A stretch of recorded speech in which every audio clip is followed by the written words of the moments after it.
दोस्तों हम लोग पढ़ रहे थे सीडीबी का बहुत सारा कवर कर चुके हैं, तो आज पढ़ेंगे एनसीएफ 2005। इसे नेशनल क्यूरिकुलम फ्रेमवर्क भी बोलते हैं। ये फोर्थ नेशनल क्यूरिकुलम है, नेशनल क्यूरिकुलम ऑफ फ्रेमवर्क है। मतलब इसे फर्स्ट 1975 में बनाया गया, फिर उसके बाद जो है 1988, फिर 2000 में बनाया गया। ठीक है, तो हम लोग देखते हैं नेशनल क्यूरिकुलम फ्रेमवर्क, इसे एनसीएफ 2005 बोलते हैं, नेशनल क्यूरिकुलम फ्रेमवर्क। आपको देखना है कि क्यूरिकुलम जो है बहुत ही इम्पोर्टेंट टर्म है, वो बहुत सारी जगह यूज होगा आपके पेडागोजी में, और इसे क्यूरिकुलम बोलते हैं। क्यूरिकुलम में टेक्स्ट बुक का सिलेबस आता है और भी बहुत सारे कंसेप्ट आते हैं, जिसे हम नेशनल क्यूरिकुलम फ्रेमवर्क 2005 बोलते हैं। फिर उसके बाद आता है दूसरा टर्म हम लोगों के पास, फोर्थ नेशनल क्यूरिकुलम हम बोल रहे हैं एनसीएफ 2005 को। फर्स्ट हम लोगों का 75 में एनसीएफ बनाया गया, फिर 1988 में, फिर 2000 में एनसीएफ बनाया गया, फिर 2005 में। हम लोग आज डिस्कस कर रहे हैं फोर्थ नेशनल क्यूरिकुलम फ्रेमवर्क 2005। फिर उसके बाद जो अगला टर्म है ये किस से बनाता है, कौन सा ऑर्गेनाइजेशन है हमारे कंट्री इंडिया में जो नेशनल क्यूरिकुलम फ्रेमवर्क एनसीएफ 2005 और बाकी एनसीएफ भी बनाता है, जो वो by National Council of Education Research and Training NCERT है, जिसमें सीबीएसई के सारे बुक्स इससे बनते हैं। और ये एनसीईआरटी ही बनाता है national curriculum framework. National curriculum framework में क्या क्या चीज़ आते हैं इसे भी हम डिस्कस कर लेते हैं। सर्च आज guideline for text book syllabus and teaching practices for the schools in India.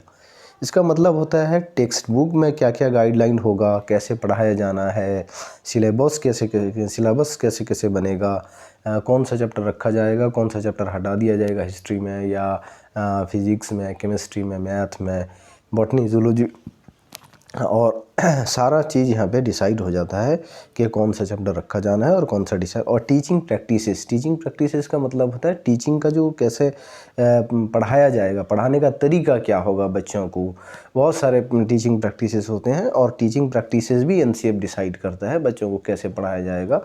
तो यहाँ पे बहुत सारे चीज़ आते हैं। एक तो गाइडलाइन फॉर टेक्स्ट बुक का गाइडलाइन कैसे होगा, बच्चों को ज़्यादा बर्डन न हो जाए, ज़्यादा बुक्स न हो जाएं, और सिलेबस में कोई से फिजिक्स में ज़्यादा सिलेबस ना डाल दिया जाए, ज़्यादा चैप्टर ना डाल दिए जाएँ, कोई से चैप्टर में ज़्यादा ना डाल दिया जाए। जैसे जितना क्लास का बच्चे हैं उसी हिसाब से उनके लिए सिलेबस बनाया जाए। ये इसके ऊपर फोकस एनसीएफ करता है, और हम लोग आज एनसीएफ 2005 या नेशनल क्यूरिकुलम फ्रेमवर्क 2005 पढ़ रहे हैं। फिर हम लोगों का आता है लास्ट में देख लेते हैं, फर्स्ट एनसीएफ बनाया गया हम लोगों का 1975 में बनाया गया। फिर जब सेकेंड एनसीएफ का बात आता है वो 1988 में ही बनाया गया। फिर थर्ड एनसीएफ का बात करेंगे हम लोग तो ये 2000 में बनाया गया। ये जो 2000 में बनाया गया ये थर्ड एनसीएफ बोला जाता है इसे, यानी थर्ड नेशनल क्यूरिकुलम फ्रेमवर्क। और फोर्थ हम लोग आज डिस्कस कर रहे थे जो 2005 में बनाया गया। तो ये तो हो गया हम लोगों का बात। और फिर हम लोग देख लेते हैं कि और एक बार से देख लेते हैं क्या क्या आता है नेशनल क्यूरिकुलम फ्रेमवर्क 2005 में। इसे हम नेशनल क्यूरिकुलम फ्रेमवर्क बोलते हैं। क्यूरिकुलम में नॉर्मली बहुत सारे चीज़ आते हैं। एक आता है हम लोगों का टेक्स्ट बुक का गाइडलाइंस और सिलेबस आता है, और टीचिंग प्रैक्टिसेस आता है, क्यूरिकुलम में बताया जाता है। इसका मतलब टेक्स्ट बुक का गाइडलाइन मतलब होता है कितना टेक्स्ट बुक दिया जाएगा बच्चों को, और उसके अंदर जो सिलेबस होंगे वो कैसे कैसे होंगे, और कितना हर सिलेबस में कितना कंटेंट होगा, सारा एनसीएफ डिसाइड करता है और क्यूरिकुलम फ्रेमवर्क बोलते हैं। इसका मतलब बच्चों के लिए क्या क्या क्यूरिकुलम होगा। फिर ये आता है फोर्थ क्यूरिकुलम। ये नेशनल क्यूरिकुलम फ्रेमवर्क जो है इसे नेशनल क्यूरिकुलम बोलते हैं, या फ्रेमवर्क हम लोगों का यहाँ पे लिखा नहीं गया है, आप लोग इसे लिख भी सकते हैं, जिसे हम लोग फ्रेमवर्क बोलते हैं। Fourth national curriculum framework. ठीक है, फिर हम लोगों का हो गया ये नेशनल क्यूरिकुलम फ्रेमवर्क हर बार बनाता है एनसीईआरटी ही, और एनसीईआरटी ने बनाया 2005 नेशनल क्यूरिकुलम फ्रेमवर्क को। इसे national Council of Education Research and training बोलते हैं। सीबीएसई के मैक्सिमम बुक्स यहाँ से बनते हैं, और यही बुक्स बच्चे सीबीएसई में पढ़ते हैं, और जो लोग नीट भी देते हैं वो भी पढ़ते हैं, जो सिविल सर्विस भी देते हैं वो लोग भी एनसीईआरटी से पढ़ते हैं बहुत सारा। ये नीट के बच्चे तो खास करके बायोलॉजी जो होता है वो यहाँ से एनसीईआरटी से ही पढ़ते हैं।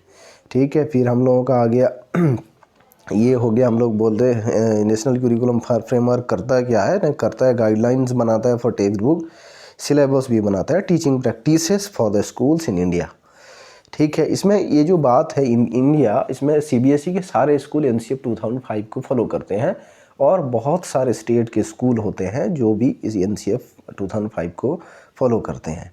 ठीक है, और फर्स्ट हम लोगों का एनसीएफ 1975 में, फिर दूसरा एनसीएफ 1988 में 1988 में, फिर थर्ड जो है 2000 में, फिर फोर्थ हम लोग आज डिस्कस किए जिसको हम लोग बोलते हैं 2005 में।